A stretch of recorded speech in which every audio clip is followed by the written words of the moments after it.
I'm positive. That's true. Last Tuesday, my daughter and myself tested positive for COVID-19. So, you know what that means? That means isolation, home quarantine. And while I'm on my last 2 days of home quarantine, the recovery of the body might still need a few more days. Uh, ang akin lang naman ngayon is a little sore throat. So, pardon my voice at this juncture and some cough and colds.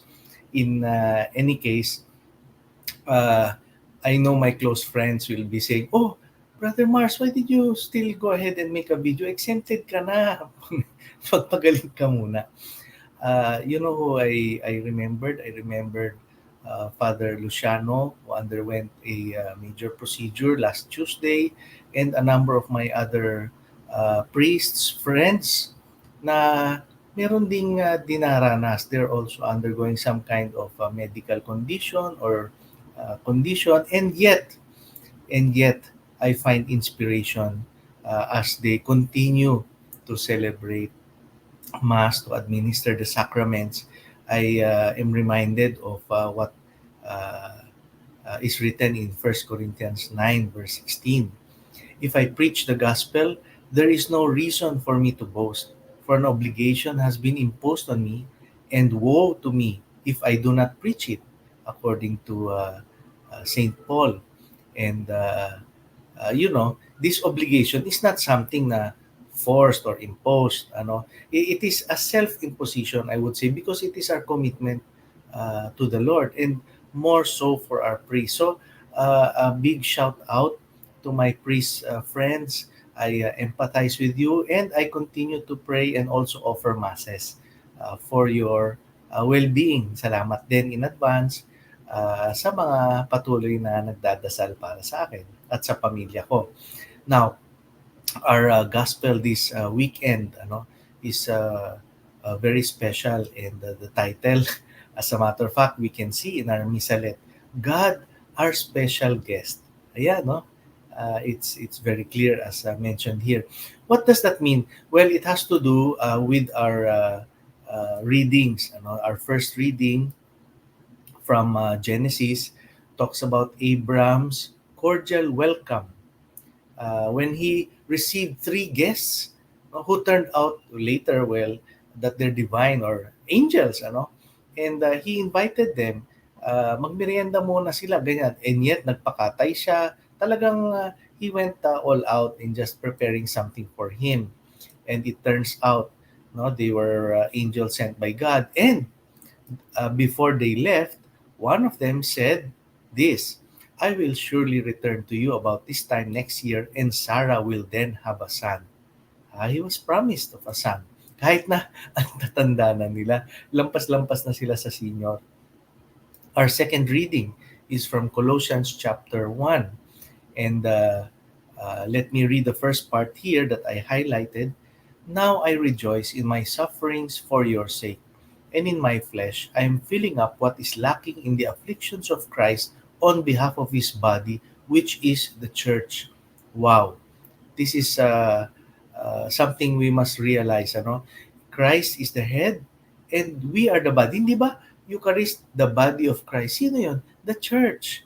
And when one part of it suffers through sin, through any kind of affliction, then the ministers, no, our priests, then us who are of the awareness of such, are really called to minister to whatever is lacking in this part of the body, so that the whole body will be revived.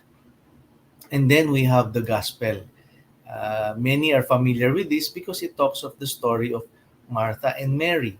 And actually, a lot, no? Medyo minamaliit si Martha because Mary chose the better portion, which is to sit at the feet of Jesus. And yet, we see here that Martha is no less of a servant. They just have two complementary ways to welcome Jesus in our life.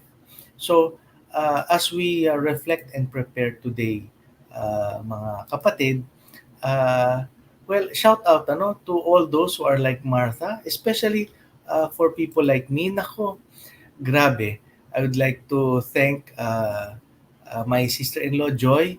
The moment nalaman niya na nag-positive kami, araw-araw walang lubayan, may pinapadalang pagkain, iba't ibang pagkain. And we appreciate that very much. And I'm sure for the others, those who are taking care of you, wow, they are Martha also to you. God is our special guest. Yan ang ating theme. No matter what we feel, even if we are afflicted, uh, sabi nga nila, you have two options. Uh, Run away or face the music. Do not run away from God. Go to the source of healing. Go to God. For He is our healer.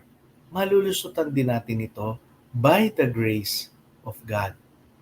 And so I say a short prayer for all who are experiencing sickness, COVID-19, yes, but maybe even other sicknesses or afflictions or are due for a procedure. In a special way, I entrust to the Lord all priests who are suffering at this time. As they minister to the larger body of Christ, may you, O God, minister to each and every one of them and really embrace them and show them, let them experience the warmth of your embrace and your love upon them. May the fullness of God's grace, mercy, and peace be upon all our brother priests. Thank you very much for joining me today, mga kapatid. Kindly subscribe and share to spread the good news.